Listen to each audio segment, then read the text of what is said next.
Okay, so I've got the Bisgar Mini D282 Mini.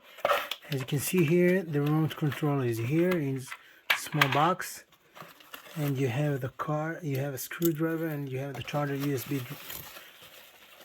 charger cable. And when you open the box,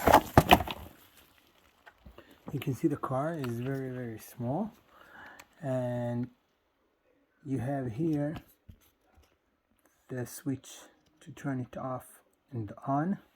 Let's turn it on.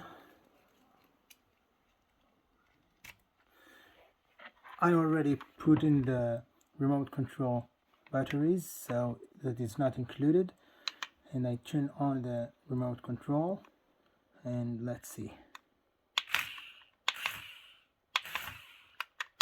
Cool, it's over the steps.